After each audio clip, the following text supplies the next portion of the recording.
Vous avez des difficultés dans la gestion de vos finances? Vous vous demandez, mais comment est-ce que je peux améliorer ma santé financière? Alors vous êtes à la bonne adresse. Mes Finances, tout simplement, est votre nouvelle émission, votre nouveau programme où l'on parle d'argent, où on parle d'argent sans tabou et de manière décomplexée. Cette plateforme est spécialement dédiée à toutes les femmes. Bienvenue et merci de nous suivre.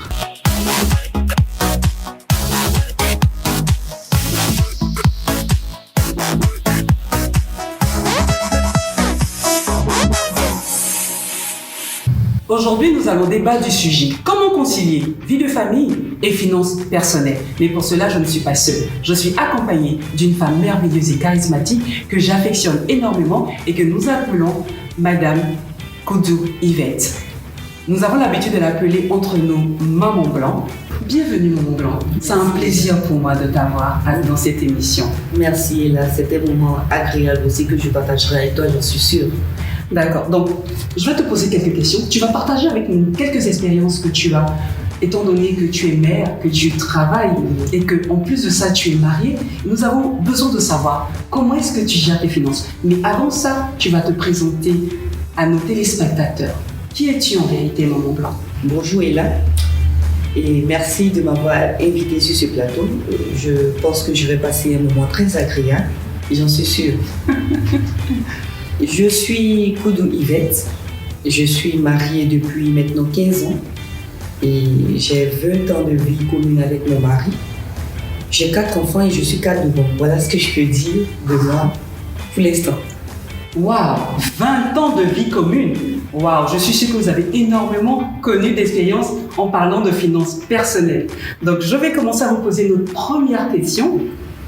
Qu'est-ce qui vous a motivé à améliorer votre santé financière aujourd'hui? D'accord, je dirais que un peu plus jeune, j'avais une situation financière plus aisée et j'ai connu des difficultés financières. Je ne veux pas trop rentrer dans les détails, permettez-le-moi. Et c'est en cela que j'ai rencontré mon mari, un homme chrétien évangélique. Amen. Et pendant ma traversée de désert, il me conseillait, il me soutenait avec des paroles, ses prières et tout. Et comme je l'avais dit tout à l'heure, ayant connu cette situation financière aisée, je me retrouvais sans rien. Sans rien. C'était vraiment pénible pour moi et ma famille parce qu'il faut le dire que je soutenais vraiment ma famille financièrement. J'étais à les petits soins, j'aidais mon entourage, beaucoup de mes amis. Il faut dire que cet argent ne me profitait pas à moi seul véritablement. J'aimais aider. J'aime aider. J'ai demandé à Dieu d'avoir, comment on appelle, la libéralité. Et donc, j'aime beaucoup aider les gens. Et quand j'ai connu cette fraction, il y avait quelqu'un qui était là, qui est devenu aujourd'hui mon mari, qui n'avait pas beaucoup d'argent, qui était étudiant comme moi et qui me donnait des conseils. Il faut dire que cette situation secondaire que je m'apprêtais à rencontrer et à connaître ne faisait pas plaisir à mes parents, qui n'approuvaient pas vraiment que je sorte avec quelqu'un qui était étudiant, qui se débrouillait. D'autant plus que j'avais connu cette situation aisée, n'approuvaient pas cela. Mes parents voulaient que je continuais sur cette lancée, je dirais, de finances aisées. Et je me suis dit qu'il fallait que moi-même, je me prenne en compte. Il ne faudrait pas que je compte sur X personnes pour me faire. Ce que nous pouvons retenir ici, c'est l'élément déclencheur et la décision que tu as prise de te refaire, mais cette fois-ci, par toi-même. Exactement. C'est vraiment génial. Mais dis-moi un peu plus, quelles sont les actions concrètes que tu as posées qui aujourd'hui te permettent de dire « ça va ». Peut-être que tu n'es pas là où tu veux aller, mais tu n'es pas là où tu étais. Quelles sont les actions concrètes que tu as posées pour aller de l'avant? Voilà, entre-temps, j'ai eu du travail et je vivais encore chez mes parents pendant ce temps, ce qui m'a permis de mettre de l'argent de côté. Super. Parce que j'envisageais de me mettre avec cet homme qui m'avait vraiment épaulé. On envisageait tous deux ensemble. Et étant chrétien, il fallait faire les choses normalement. Donc, je mettais de l'argent de côté jusqu'à ce que lui aussi, pareillement, il avait eu un petit stage et jusqu'à ce que l'argent soit consistant, nous sommes passés à nos fiançailles au mariage. Et au mariage. Et nous avons continué dans ce sens-là en mettant de l'argent de côté parce qu'on avait un objectif. On avait un objectif de réussir, de prendre notre revanche vis-à-vis de nos parents. C'est ça. Voilà, et vis-à-vis des difficultés qu'on avait rencontrées. Et c'est en cela que nous sommes privés de beaucoup de choses. On mettait d'abord les priorités, quelles étaient nos priorités, qu'est-ce qui était utile, qu'est-ce qu'on devait faire en ce moment précis, qu'est-ce qui nous profitait en ce moment précis. Et on n'était que deux. Il n'y avait pas encore d'enfants, on n'était que deux et on a mis le paquet pour pouvoir vraiment économiser. Donc voilà ce que je peux dire. Très bien, vraiment, ça nous édifie, c'est super. Là, vous avez parlé de tout ce qui est attrait à la finance, vous avez parlé de sacrifice, vous avez parlé d'épargne, vous avez parlé de vision et ça, c'est vraiment génial. Est-ce que vous établissez un budget familial, Maman Blanc? Oui, bien sûr, mais pas de façon professionnelle parce que nous ne sommes pas professionnels comme vous, et là, qui êtes une experte en finance. Mais on fait ce qu'on peut par rapport à ce qu'on entend, par rapport aux personnes qui nous ont dévancé, qui ont réussi leur vie. Nous cherchons vraiment à vraiment faire le mieux pour nos enfants. Parce qu'il faut dire que maintenant, j'ai 4 enfants. Et concernant les charges financières, mon mari et moi, je prends tout ce qui est, on va dire, nourriture, tout ce qui est basique. Mon mari, par la grâce de Dieu, il prend tout en charge, et ce qui me permet de pouvoir, moi, mettre de l'argent de côté. Voilà, de pouvoir faire une épargne conséquente pour mes enfants. Et voilà. C'est super ce que tu partages avec nous aujourd'hui et moi ça m'édifie personnellement vu que ma situation et il faut que je fasse comme toi. Comment est-ce que vous réagissez? Est-ce que vous avez des dettes? Pour le moment, pas de dette parce qu'il faut vivre en dessous de ses moyens. Très bien, oui. Lorsqu'on vit en dessous de ses moyens, on peut faire une épargne. On peut mettre de l'argent de côté. Voilà, on peut prévenir toute difficulté. On a toujours une petite ressource financière pour pouvoir pallier à toute éventualité. Donc il faut déjà vivre en dessous de ses moyens, ce qui fait que j'ai pas de dette. J'ai pas de dette jusque-là, par la grâce de Dieu, j'ai pas encore de dette. Waouh, vraiment, c'est génial. C'est vraiment, vraiment génial. Je ne sais pas si vous écoutez ça, mais moi, ça me défie, c'est trop bien.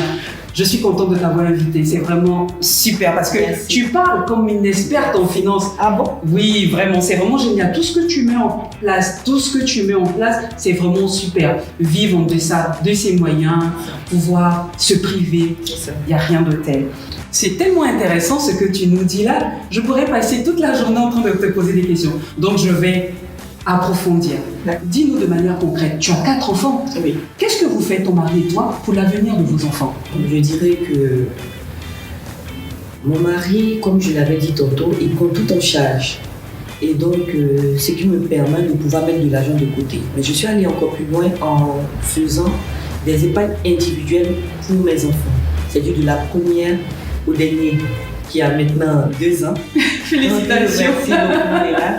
Et donc, j'ai une épargne individuelle pour mes enfants. À côté de ça, j'ai fait une petite épargne bloquée aussi parce qu'il faut le dire, le fait que mon mari prenne tout en charge, cela me permet de pouvoir capitaliser et je pense que c'est aussi son objectif, c'est ce à quoi il veut parvenir. Il veut que je sois une femme forte, une femme exemplaire pour les enfants et comme je le disais, il faut joindre l'utile à l'agréable. C'est-à-dire que pas se précipiter, il ne faut pas se mettre dans une option de concurrence avec X ou Y.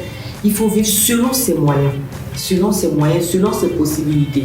L'épargne que je fais n'est pas forcément une épargne énorme, mais un peu pour les enfants et je pense qu'on y arrivera cette année. Vous êtes un exemple. Je suis tellement ravie de vous avoir invité. C'est partagé. C'est vraiment génial. J'ai une dernière question. C'est vraiment la dernière question et après, je te libère. Mais je n'ai pas envie de te laisser partir. Mais je suis obligée de te laisser partir. C'est bien fait. Maintenant que tu as rencontré cette personne merveilleuse et que vous êtes ensemble, raconte-nous un peu avec les 4 enfants comment ça se passe. Une anecdote, une difficulté financière et comment est-ce que vous avez pu surmonter ces difficultés-là? Alors, ce qui me vient tout de suite à la tête, c'est quand j'étais encore à la maison avec mes parents et que j'étais avec mon fiancé qui est maintenant mon mari, histoire de nous connaître, il venait souvent à la maison. Et il faut dire que c'est pas facile de sortir d'une situation financière aisée pour recommencer à se refaire financièrement. Et donc, qu'est-ce qu'on avait pensé tous deux? On avait pensé à faire des gâteaux. D'accord. Voilà, des boules de neige pour pouvoir, comme on appelle ça, subvenir à nos petits besoins. Voilà, et donc pendant qu'on avait acheté la farine et tout, en train de malaxer un peu la farine, ma maman tout énervée parce qu'elle se disait que je gaspillais mon temps et que je perdais mon temps avec ce monsieur. Elle a commencé elle s'est mise à balayer dans la cour et jeter la poussière sur mon mari. Et vraiment, c'était frustrant pour nous. Je ne me sentais pas vraiment réconfortée. Je ne sentais pas la main de ma mère, les paroles de ma mère, l'amour de ma mère. Et je pleurais vraiment intérieurement. Et je me suis dit qu'il fallait qu'on réussisse. Il fallait qu'on réussisse. Et aujourd'hui, par la grâce de Dieu, mon mari il s'en sort financièrement bien. Et on prend soin de notre maman, qui est ma maman, parce que lui, il a perdu sa mère. D'accord. Il prend ma maman comme sa maman. Et voilà ce que je veux partager comme anecdote. C'était pas facile. Les boules de neige sont aujourd'hui. Les boules de neige. Les boules de neige. Les boules de neige. Tant soit peu de pouvoir subvenir à mes petits besoins de transport pour l'école. Et aujourd'hui, par la grâce de Dieu, il m'a fait une voiture. Wow. Il m'a fait une voiture. Mes enfants sont dans de bonnes écoles, des petites épargnes par-ci, par-là. Et il faut le dire, quand c'est un peu difficile, je lui fais un clin d'œil et voilà. Malgré le fait que je travaille, mon mari ne se tarde pas sur ce fait. Et à chaque fois que j'ai besoin d'argent, j'ai besoin d'un coup de main, il est là pour m'épauler. Ah, mais tu viens juste de m'arracher les mots de la bouche parce que nous sommes à la fin. D'accord.